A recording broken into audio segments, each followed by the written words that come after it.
যিসকলে অন্যায়কাৰী দৰ্শনকাৰী চুৰিকাণ্ডৰ লগত জড়িত তেখেতক লগালগ তৎক্ষণাৎ ব্যৱস্থা ল'ব লাগে। ইমান দেৰি কৰিবই নালাগে। দৰ্শনকাৰীক লগালগ ইমিডিয়েটলি ফাঁচি দিব লাগে আৰু হত্যাকাৰীক ইমিডিয়েটলি বিচাৰ কৰিব লাগে। ভাতৃক দেৱশিশু মাছুম দুজন ভাতৃক অপহৰণ কৰি ইয়াতে ক্ষান্ত নহল, ডিঙি কাটি হত্যা কৰিলে। বৰ্তমান অসমত এনেকুৱা ঘটনা সংঘটিত হৈ আছে। ভিডিঅ'টো আৰম্ভ কৰাৰ আগত আপোনালোকক কেইটামান কথা কৈ আছো। মোক বেয়া পোৱাৰ কোনো কথা নহয়, হৈ আছে সেই কথাটোই আপোনালোকক ভাঙি ধৰিছো। আপোনালোকে ধৈৰ্য ধৰি ভিডিঅ'টো সম্পূৰ্ণ চাওক। আজি অসমত কিছুদিন ধৰি সংবাদ মাধ্যমত আমি দেখিব পাৰিছো একাংশ হিন্দুসকলে গৰু চুৰ কৰি আছে, হিন্দুসকলে দৰ্শনত লিপ্ত হৈ আছে, হিন্দুসকলে মন্দিৰৰ ভিতৰত দৰ্শন কৰি আছে, নাবালিকাৰ লগত দৰ্শন কৰি আছে, কুকৰ্মৰ লগত জড়িত হৈ আছে। আজি 15 দিনৰ ভিতৰত যিমান নিউজ ওলাইছে এনেকুৱা কুকৰ্মৰ বিষয়ে আপোনালোকে বেছিভাগ কাৰ নাম শুনি আছে? হিন্দুসকলৰ নাম শুনি আছে। আমি কাকো আঘাত দি কথা কব অহা নাই। আপোনালোকৰ সমাজত বা আপোনালোকৰ ধৰ্মত এনেকুৱা মহাপণ্ডিত কিছুমান আছে, সেই মহাপণ্ডিত বিলাকে যেতিয়া আমাক টাৰ্গেট কৰি মুছলমান হিচাপে আমাক যেনেকুৱাভাৱে দৰ্শনকাৰী, হত্যাকাৰী, চুৰ ডকাইত বুলি আপোনালোকে টাৰ্গেট কৰি কথা কয়, সেই বিষয়ৰ ওপৰত আমি ভিত্তি কৰি ভিডিঅ'টো বনোৱা উদ্দেশ্য। বৰ্তমান যিটো ঘটনা অসমত হৈ আছে বহুত ভয়ংকৰ ঘটনা হৈ আছে। আজি বহুত মানুহে গৰু চুৰিত লিপ্ত হৈ আছে। একাংশ হিন্দুসকলে দৰ্শনত লিপ্ত হৈ আছে। এইবিলাক কি মিছা কথা নেকি? আজি চাওক, এনেকুৱা এটা মৰ্মান্তিক ঘটনা ঘটিছে ওদালগুৰি টাংলাত।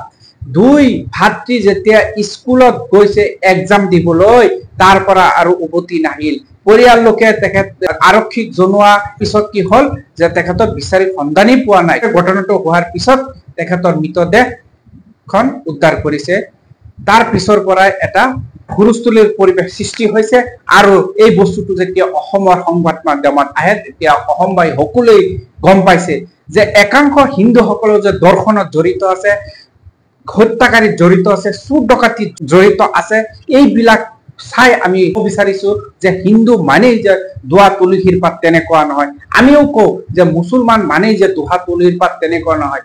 হিন্দু লোকৰ ভিতৰত বা হিন্দু সমাজত, হিন্দু ধৰ্মত বহুত একাংশ মানুহ আছে যে চুৰিকাণ্ডত জড়িত আছে, হত্যাকাণ্ডত জড়িত আছে, দৰ্শন কাণ্ডত জড়িত, অপকৰ্ম কামত লিপ্ত আছে। কিন্তু ঠিক তেনেকুৱাও মুছলমান ধৰ্মতো আছে, যিসকলে চুৰিকাণ্ডত জড়িত আছে, দৰ্শনৰ লগত জড়িত আছে, যিসকলে জঘন্য কামৰ লগত লিপ্ত হৈ থাকে, তেখেতৰ ধৰ্মই হব নোৱাৰে। দৰ্শনকাৰীৰ কোনো ধৰ্ম নাই, কোনো জাতি নাই, কোনো জনগোষ্ঠী নাই, কোনো নাই। তেখেত যিজনে হত্যাকাৰী, যিজনে দৰ্শনকাৰী, তেখেতক প্ৰশাসন আছে। আমি প্ৰশাসনৰ ওপৰত 100% আমি বিশ্বাস কৰো। যিসকলে অন্যায়কাৰী, দৰ্শনকাৰী, চুৰিকাণ্ডৰ লগত জড়িত তেখেতক লগালগ তৎক্ষণাৎ ব্যৱস্থা ল'ব লাগে। ইমান দেৰি কৰিবই নালাগে। দৰ্শনকাৰীক লগালগ ইমিডিয়েটলি ফাঁচি দিব লাগে আৰু হত্যাকাৰীক ইমিডিয়েটলি তৎক্ষণাৎ বিচাৰ কৰিব লাগে। তেখেতৰ উপযুক্ত শাস্তি লগালগ বিহিব লাগে। ইয়ালৈ কোনো দেৰি কৰিবই নালাগে, কাৰণ দৰ্শনকাৰী আৰু হত্যাকাৰী ইয়াতকৈ জঘন্য আৰু ভয়ংকৰ মানুহ এই পৃথিৱীত আৰু একোই নহব। কাৰণ মানুহে মানুহক হত্যা কৰে, ইয়াতকৈ ভয়ংকৰ আৰু কি হব পাৰে? আজি এই দেৱশিশু মাছুম স্কুলত যোৱাৰ পিছৰ পৰা আৰু ঠাই নাই। যেতিয়া তদন্তৰ ফলত যিটো ভয়ংকৰ তথ্য আহিছে সেইটো হয়তো আপোনালোকে নিশ্চয় গম পাইছে। এইটো মোৰ কবলৈ আৰু একো নাই, যেহেতু আপোনালোকে যেনেকৈ শুনিছে সুন্দৰভাৱে শুনিছে। কিন্তু মই এটা কথা ভিডিঅ'ৰ মাধ্যমত কব বিচাৰিছো, ধৰ্ম লৈ, জাতি লৈ, জনগোষ্ঠী লৈ এইবিলাক বিভ্ৰান্ত নকৰি আমি যদি অন্যায়ৰ বিৰুদ্ধে মাত মাতো, অন্যায়ৰ বিৰুদ্ধে প্ৰতিবাদ কৰো, অন্যায়ৰ বিৰুদ্ধে যদি আমি কথা কওঁ, তেনেকে কিন্তু সমাজখন নচলে। সমাজখনত হিন্দু, মুছলিম, শিখ, ইছাই সকলোৱে মিলি আমি সমাজখন গঢ়িব লাগিব। আৰু এনেকুৱা দৰ্শনকাৰী, হত্যাকাৰী আমি ইয়াৰ বিৰুদ্ধে আমি উঠিব লাগিব। প্ৰশাসনে যাতে এই দৰ্শনকাৰী, হত্যাকাৰী যিটো কামত লিপ্ত আছে যাতে ইমিডিয়েটলি এইবিলাকক শাস্তি প্ৰদান কৰে, এয়াই আমি কামনা কৰো। বহুত দুখ লগা কথা। ইয়াত ৰাজনৈতিক বিষয়ে মই কব নাযাওঁ, কিন্তু মোৰ বহুত বেয়া লাগিছে যেতিয়া মৃতদেহখন পৰি আছিল, তেখেতৰ সৰু এজনী জীয়ৰী আছিল, তেখেতে যেতিয়া পাপা পাপা বুলি মাতিছে, কান্দিছে, এই কান্দাটো চাই এনেকুৱা মানুহ নাই চকুৰ পানী ওলোৱা নাই।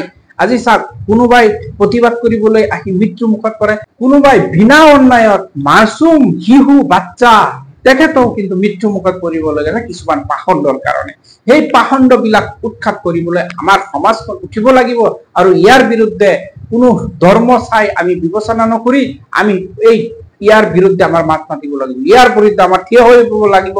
দৰ্শনকাৰী, হত্যাকাৰী, চুৰি কাণ্ড যিমান অপকৰ্ম আছে তেখেতৰ বিৰুদ্ধে আমাৰ উঠিবই লাগিব নহলে কিন্তু সমাজখন ইহঁতে ধ্বংস কৰিব আৰু ইয়াৰ বিৰুদ্ধে আমি যেনেকে প্ৰতিবাদ কৰিব লাগে প্ৰতিবাদ কৰিম আৰু যেতিয়ালৈকে এই পাখণ্ডকেইটা শাস্তি নাপায় তেতিয়ালৈকে আমাৰ মুখ বন্ধ নহয়। আমি তেখেতৰ বিৰুদ্ধে আমি প্ৰতিবাদ কৰিমেই।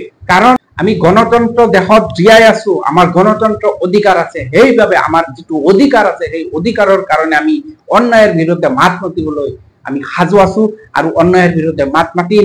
আজি চাওক যিবোৰ ঘটনা হৈ আছে সেইবোৰ ঘটনা যদি আপোনালোকে ধৰ্মৰ ভিত্তিত জাতিৰ ভিত্তিত যদি আপোনালোকে চাই সেইটো কিন্তু আপুনিও এজন অপৰাধী হিচাপে থিয় হব।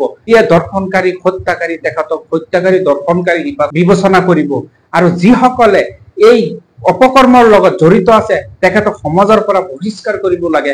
আজি চাওক নিচাযুক্ত দ্ৰব্য খাই সমাজখন ধ্বংস হৈ পৰিছে। এই উঠি অহা নৱপ্ৰজন্মৰ কি কৰি আছে? এইবোৰ খাই আজি মানুহ বিলাকে এনেকুৱা এটা ৰাস্তা বাছি লৈছে, কাৰোবাক হত্যা কৰিছে, কাৰোবাক ধ্বংস কৰিছে, কাৰোবাক দৰ্শন কৰিছে, কাৰোবাৰ চুৰিকাণ্ড কৰিছে, কাৰোবাৰ মানে এনেকুৱা ঘটনা সংঘটিত হৈছে একমাত্ৰ নিচা জাতীয় দ্ৰব্য সেৱন কৰি। সেইবিলাকৰ বিৰুদ্ধেও কিন্তু প্ৰশাসন বা চৰকাৰে পদক্ষেপ লব লাগে। কিন্তু আমি দেখিব পাওঁ যে মদৰ দোকান খুলিবলৈ চৰকাৰে কিন্তু পাৰ্মিশন দিয়ে, কিন্তু এই সমাজৰ ভিতৰত এনেকুৱা হত্যাকাৰী, দৰ্শনকাৰী ওলাই থাকে সেইটো কিন্তু খুবেই ভয়ানক। হত্যাকাৰী, দৰ্শনকাৰী, জঘন্য ঘটনাৰ লগত জড়িত কিছুমান পাখণ্ডৰ বিৰুদ্ধে আমাৰ থিয় হৈ থাকিব লাগিব আৰু অসম আৰক্ষী বা ভাৰতৰ প্ৰশাসনক আমি বিনম্ৰ অনুৰোধ কৰিম যিসকল হত্যাকাৰী তেখেতক ইমিডিয়েটলি ফাঁচি দিব লাগে আৰু যিসকল দৰ্শনকাৰী তেখেতক ইমিডিয়েটলি ফাঁচি দিব লাগে। এনেকুৱা এটা ব্যৱস্থা লব লাগে নেক্সট টাইম যাতে কাৰো সাহস নহয় যে এনেকুৱা ঘটনা সংঘটিত কৰিবলৈ।